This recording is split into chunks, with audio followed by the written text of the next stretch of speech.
जब ढिंढोरा होता है तो सब सुनते हैं, तो उसमें एक परिवार होता है, वो अपना बच्चा देने के लिए तैयार हो जाता है। वो अपना छोटा लड़का होता है और वो उसको राजा को दे देते हैं बलि के लिए।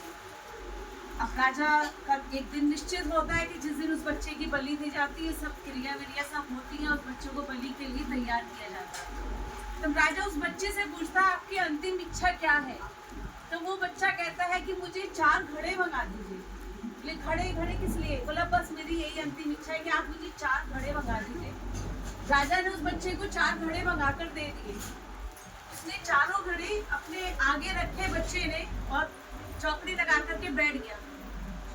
आंखें बंद कर ली। आंखें बंद करके उसने पहला घड़ा फोड़ दिया। उसके बाद वो फिर अपने बैठा रहा और उसने फिर दूसरा घड़ा भी फोड़ दिया, फिर तीसरा घड़ा भी फोड़ दिया और चौथे घड़े के आगे वो आंखें बंद करके बैठ गया।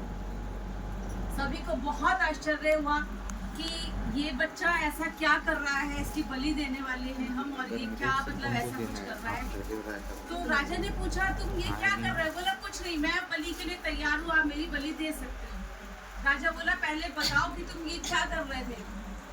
उसने कहा कि ये पहला घड़ा मैंने फोड़ा अपने माँ बाप के नाम का, जिन्होंने मुझे जन्म दिया, लेकिन पैसे के लालच में उन्होंने मेरी बलि देने के लिए आपको सौंप दिया।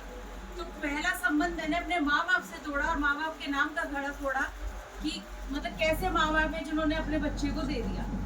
दूसरा घड़ा मैंने फोड़ा अपने सगे संबंधियों के नाम का, क्योंकि वो सगे संबंधी मेरे माँ बाप को रोक सकते थे, समझा सकते थे, लेकिन उन्होंने नहीं समझाया, उन्होंने कुछ भी रोकने की कोशिश नहीं करी। तो दूसरा घड़ा फोड़ा मैंने अपने सगे संबंधियों के नाम का। तीसरा घड़ा फोड़ा मैंने अपने भाई बहन के नाम का। भाई बहन और पास पड़ोस के जो होते हैं, क्यों? क्योंकि उनसे मेरा खून का रिश्ता था। उसके बाद भी उन्होंने मुझे नहीं बचाया और रोका नहीं। चाहते तो वो मुझे रोक सकते थे मेरे भाई बहन, क्योंकि उनका हमारा खून का रिश्ता है, तो वो चाहते तो वो रोक सकते थे, लेकिन उन्होंने नहीं रोका।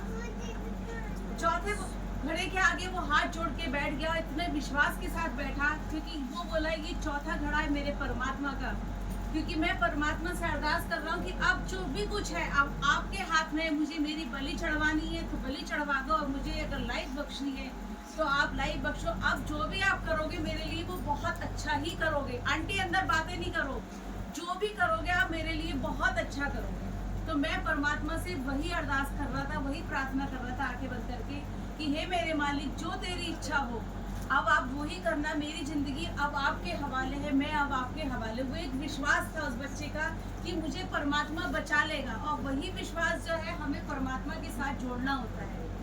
उस राजा को इतनी दया आ गई और राजा ने सोचा कि अगर मैं इस बच्चे की बलि दे दूं और उसके बाद भी अगर मेरे संतान नहीं हुई तो मैं तो पाप का भागी भी बन जाऊंगा। तो उसने उस बच्चे को गोद ले लिया और अपना उत्तराधिकारी बना दिया और गद्दी पर बैठा दिया। उस बच्चे की भी लाइफ बन गई। मतलब परमात्मा ने ऐसा खेल रचा कि उस बच्चे को राजा का अधिकारी ही बना दिया और वो लाइफ भी बख्श दी। तो वो है विश्वास। एक विश्वास था उस बच्चे का कि मुझे परमात्मा बचा सकता है, तो उसने वही विश्वास के साथ परमात्मा से अरदास करी और उसको परमात्मा ने बचा लिया। इसी तरह हमें अपने परमात्मा से जुड़े रहना है, भजन सिमरन करना है और परमात्मा के साथ हर अरदास जो भी करें आप, जब भी बैठें, कोई जरूरी नहीं है कि सारा दिन आप भजन कीर्तन करें या सिमरन के लिए माला लेकर के बैठे। ऐसा गुरुजी ने कभी नहीं कहा। आपके पास अगर 10 मिनट का टाइम है तो आप 10 मिनट बैठिए, भगवान के गुरुजी के आगे बैठिए, अपने परमात्मा के आगे बैठिए, उनके साथ बातचीत कीजिए।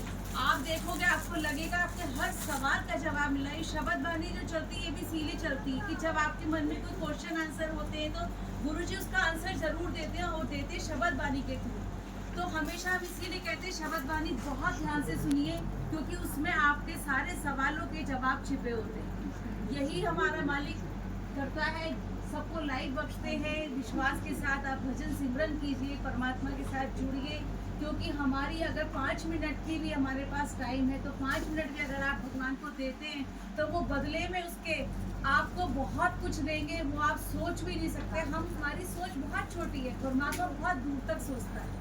तो हमेशा कोशिश यही करिए कि विश्वास के साथ जिस भी परमात्मा से आप जुड़े, एक विश्वास के साथ जुड़िए, भजन सिमरन कीजिए, उनकी शरण में रहिए, चाहे भले ही आपके पास 5 मिनट है। क्योंकि आजकल लाइफ ही ऐसी है, लोग इतना ज़्यादा बिजी हैं। मैं भी बिजी रहती हूँ गुरुजी के साथ ही, लेकिन उसके बाद भी कई बार अब हम जब सेवा में होते तो हम इतना सुन नहीं पाते। तो जब भी प्ले लिस्ट बनाती हूँ मैं तभी बस थोड़ा बहुत होता है आइडिया कि ये भजन ये शब्द गानी डालनी है, वो भी महाराज ही बनवाते हैं प्ले लिस्ट भी।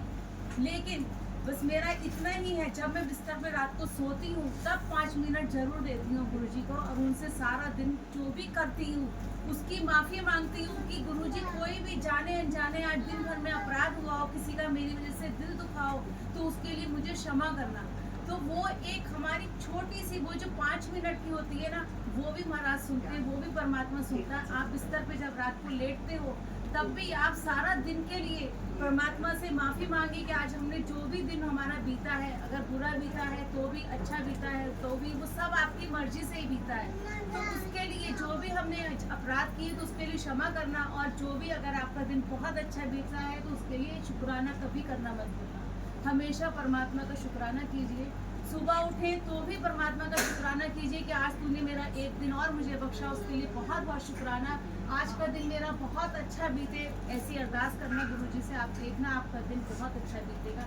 बाकी तो देखो हमारे कर्म है, जो हमारे कर्म है वो हमें भोगने पड़ेंगे, वो हमारे साथ ही है। तो यही कहूँगी कि बस भजन सिमरन 5 मिनट की चाहे करें, जो भगवान से जरूर जुड़िए।